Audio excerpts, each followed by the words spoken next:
Hello, BookTube. Well, it's a bleak and barren Sunday, quite literally here in Boston. No dawn, no sunlight, and as is usual with me, no free books, no postman at the door. So to console myself, I thought I would do a tag as I usually do, and I found one that's going to make me good and ripped. It's called the Extraordinary Means tag, and I found it on Elizabeth Tyree's channel, but it was made by someone named Robin Schneider to promote her book of the same title. And it's six heavily pathologized questions. I thought we'd get right to them, starting with the first dud in the bunch, which is question number one. I would give up the internet for a month for a signed first edition of this book. It's a dud for two reasons. First, I don't care about books as physical objects, so I have no interest in first editions, and I don't care about autographed editions unless it's autographed by an author I personally know directly to me. And I wouldn't give up the internet in any case, since I make my living on the internet. Literally, that's the 5 paychecks every month. If it weren't for the internet, I would have to get a job. So let's move on. Question number two. It's not much better. Don't worry. Number two. I would give up pizza for a year if I could sit next to this author on a long plane ride. First part is I don't care for pizza, so it would be a cheat. It would be an easy way to get an answer to this question. But the second part of the question is wrong because it assumes two things. One, that an author that you know only by their jacket copy or their books will be interesting to talk to for a long plane ride. And two, that you'd be willing to be that passenger. What if they don't want to talk for a long plane ride? The question assumes that the authors that you know from their 1 minute videos on YouTube or their jacket copy are wind up toys that you sit next to them for a long plane ride. Well, okay, my entertainment's taken care of. They might want you to shut up. I certainly would. So there isn't anybody. If I sat next to the author for whom I have the most questions in the world for a long plane ride, I wouldn't ask them a single one. Uh, so let's move on to number three. Number three is more fruitful. I would sit through 1,000 hours of commercials to ensure that Hollywood made this book into a movie. Now, first of all, I want to make a vote of praise for commercials. I don't watch TV. I don't have a TV, but I watch YouTube all the time, and I've noticed an art form in the ads on YouTube. It probably exists in the ads on TV as well, although I noticed it precious seldom, precious few times, and precious few times online as well. You know how that you click on a video and you've got that little box at the bottom that you can skip this ad in 5, 4, 3, 2, skip ad, and you put your cursor over that and just wait for that to say skip ad so that you can get straight onto your porn.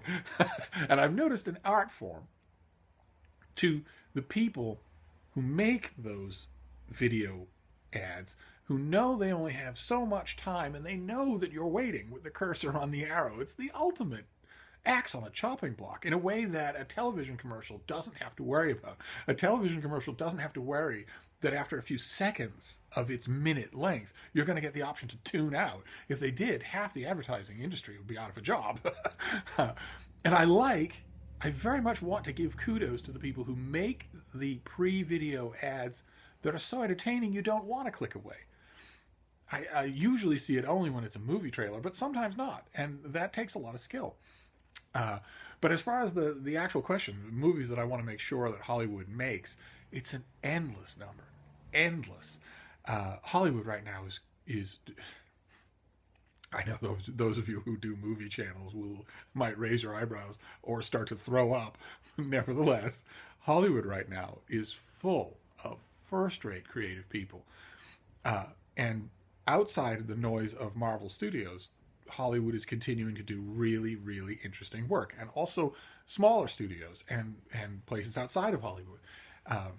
So if we broaden the question to them, and not just $200 million budget Hollywood movies, there are a ton of books that I would like to see Hollywood make into movies, not just classics, but every year. Every year I read a whole bunch of books that I think would make great movies, and I have a bunch of them here to show you. I was ready for this. Because not all the questions in this tag are particularly reparative. So, the first one is this. Nonfiction. The Glass Universe. This is Dava Sobel's new book about the ladies who were hired by the head of the Harvard Observatory to be human computers. This was, of course, before this in the Victorian era, long before anybody knew the word that the term computer would come into common parlance and mean something completely different. The Harvard Observatory would take pictures of the night sky and of solar phenomenon on glass plates. And it was a vast amount of information that had to be just laboriously graphed and gone through. And women came cheaper than men, of course. So the head of the observatory, a man, started hiring women to do the work. Now, he is a fascinating character in this book. The ladies are the most fascinating characters. He's a fascinating character, too, because it quickly becomes obvious to him that he's doing a lot more than just saving money, that some of these women are downright brilliant and are doing work that their most highly qualified male counterparts couldn't do. And it's an amazing story. And as usual, those of you who've read Dava Sobel will know she cannot put a foot wrong when she does this kind of a book. And it would make, it even comes with a Hollywood title, it would make a great movie. A great costume period piece. And as far as historical period pieces go, I have another one also from this year. It's The Risen by David Anthony Durham. Now, some of you will know this author. He's a really good historical novelist. And this is a novel about Spartacus.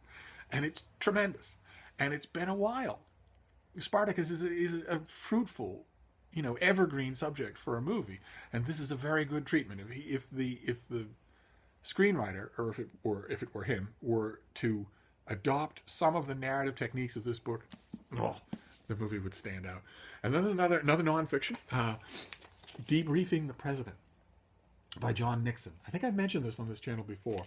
He's a CIA analyst whose job it is to identify the man who was pulled out of a hole in Tikrit, make sure that he is Saddam Hussein, and then ask him questions based on the analyst's endless hours of watching tapes of Saddam Hussein and studying him and learning everything there is to know about him.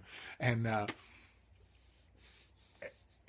Hollywood could easily make this into an incredible movie in which the bulk of the thing is the interplay between the two men in a room on chairs. That the sort of thing that would be Oscar bait. I think I mentioned that the person I would like to see play Saddam Hussein would be a fully bearded, fully objectionable, fully megalomaniac Mel Gibson. I think he could win an Oscar, and it raises all the usual questions about what do you do when the person whose art form you like is personally objectionable. But anyway, let's move on. The next one is something I think we've seen on this channel before, or we've seen an example of it, is this posthumous fiction. In this case, it's Tom Clancy, True Faith and Allegiance, which is written by Mark Greaney. And you'll notice in this particular book, it doesn't even say Tom Clancy's with an apostrophe S. His name is just on the book. He never knew about nor wrote a single word of anything connected with this book. His name is just up there because his characters are involved, and you have to do that. But the book is really good. It's a bit of a chunker, and this is probably a foregone conclusion because you might have seen recently in the news that a cable series starring Tom Clancy's character Jack Ryan has been commissioned, starring the muscled up star of The Office, John Krasinski. So we'll see. Then the next one, also a thriller. This is Jack Higgins, The Midnight Bell. He does watertight thrillers just in general. I highly recommend them. They are, coincidentally enough, they are airplane reading, quintessential airplane reading. And this is one of his best ones in years. It's the usual thing that he does. Multiple plots that seem to be completely unconnected and that are going to converge in one horrifying climax. But the best plot in here is a CIA agent in Washington who has come up with a daring and completely unethical plan to counter terrorism. Now, terrorism features in the other plots of the book. But this guy's plan is, of course, not approved. It's insane. He decides to do it anyway. And as the cover jacket copy says, America will thank me later. Oh, that character. I mean, the book has 5 main characters, all of whom are really juicy. But that character, somebody could just knock that out of the park. Just knock it out of the park. The next one, a brooding book. I've been thinking about it all year. It also came out this year, and I think it's a masterpiece. I honestly do. It's been sticking with me. It's Under the Midnight Sun by Keigo Higashino. The cover jacket copy says that that it was a hit in Japan. I have yet to be able to confirm that, but there's a murder at the heart of the book, and it's the fallout from the murder that forms the narrative of the book over 20 years. 2 young people, a young man and a young woman, are directly and traumatically affected by the murder, and there's also the cop who cannot solve it when it first crosses his desk and can't let it go. And the story follows those 3 people over 20 years and how this tragedy shapes their lives. Not just that they deal with it, but that it makes them who they are. And it would mean you would need a very capable cast. And my strong contention would be that it should be a Japanese cast. And that the Hollywood propensity now for making dialogue poor movies with lots of jump cuts and long incomprehensible stretches of visuals, Fast and the Furious franchise in other words, that Hollywood thing is now done specifically so that the movie will make a huge amount of money overseas in non-English speaking markets. I think it's high time that instead of selling out, we opted in and started employing a lot of the best actors and actresses in the world who don't work in the Hollywood system. If you're going to make a movie for foreign consumption anyway, then why not get these people involved and their directors involved? Anyway, though, what a story. Oh, my. Although, I gotta say, Minotaur Books, would it kill you to send me a finished copy? Let's move on. And then we have this one. I think we've seen this on this channel before. The Shores of Tripoli. This is the first adventure of Lieutenant Putnam, who is the great-great-nephew or something or other of the Revolutionary War hero Israel Putnam, immortalized by Herman Melville. And his career, his swashbuckling adventure career in the U.S. Navy, starts out on the USS Enterprise. And wraps up on the USS Constitution, Old Ironsides. And in between, oh my God, this author so clearly knows the crackerjack story that he's got to tell here. He just knows it. You can feel it.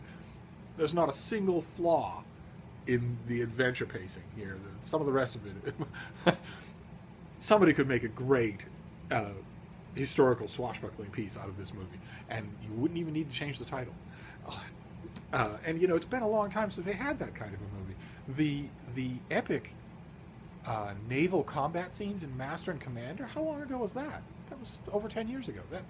Those were great, and those have not been equaled since on the Hollywood screen. So, and then the last one is this, and we've also seen it on this channel, Ron Hansen's book, The Kid, his novel about Billy the Kid that would make a great movie. I would strongly advise, if Hollywood were to do it, that they cast someone who's under 20. Not, as they usually do, an actor who's pushing 40, but plays well under 20. I really don't want to see Joseph Gordon-Levitt as the Kid. I'd rather see, why not hire a 19-year-old and see what he can do? But this is, there hasn't been a Billy the Kid movie in Hollywood in a long time, and the last one there was a complete failure. So, dramatically speaking, not just at the box office. So we're due, and this guy has a track record for good Hollywood westerns. So some director ought to snap it up. I'm hoping someone has. And that's it. That is just a handful of the movies that I would love to see made from books that came out this year. And then let's see. On to question number 4. I would never read a new book again if I could live inside this book. So we go from the good right back to the bad. Look at the ugly pathologies involved here. You're willing to stop reading in order to indulge in wish fulfillment? Would the author of the book whose book you choose to live in at the expense of every new book for the rest of your life be happy with that choice? Would anyone... I read new books all the time. So should you. New books are the lifeblood of the industry. And in addition to that, even if you never read a new book in your life, you shouldn't be willing to give up a chunk of reading in order to wish fulfill. That idea, the idea that books are real, that the people who are in them are real, and that if only I could know them and hang out with them and go to prom with them, is a childish way to read. And everyone watching this video should abandon it as soon as possible. Let's move on, shall we, to number 5. I would let my Google search history be made public if it meant I could be best friends with this author. Again, a couple of problems here. Such a tag. First of all, why wouldn't you let your Google search history be known? Why wouldn't you let it be public? I think we're talking about shame here, right? And shame is a stupid emotion. At its worst, it should be a warning sign to you. If you're doing something about which you are ashamed enough to hide, but not ashamed enough to stop doing, you have a problem, and you need to address it right away. But otherwise, I don't care if anyone sees my Google search history. Why would I? I have nothing to be ashamed of. I like what I like. I'm interested in what I'm interested in. I share no pathologies with mass murderers. I have nothing in my search to actually be ashamed of. Recently, I'd say the last 20, 35 Google searches have all been information inquiries about the common house mouse. Because a common house mouse has decided that he's no longer afraid of me or my dogs and wants to just hang out here during the day. He's learning a lesson that many animals have learned before him in many, many apartments, which is that that's perfectly okay with me. I couldn't care less. But anyway, the second pathology here is that you don't have any idea what an author's like to be best friends with. Again, you're going off dust jacket copy in a 1-minute YouTube video. You have no idea. Pick the most friendly, accessible author that you can think of, modern living authors that you can think of. It'd probably be Adam Silvera. More happy than not, right? Someone like him, who is never anything but smiling to his fans, is always accommodating to his fans, but they're still his fans. You have no idea what he's like with his friends. You have no idea what he's like in real life. You'd be making that bet blind. Best friends, of course, are built over time. You don't just pick somebody and say, "Oh, you would make a good best friend." Anyway, question number 6. I would donate every book I own to the Goodwill if I could date this book's character in real life. Okay, those of you who've been watching this channel for a while, I want you to say it along with me.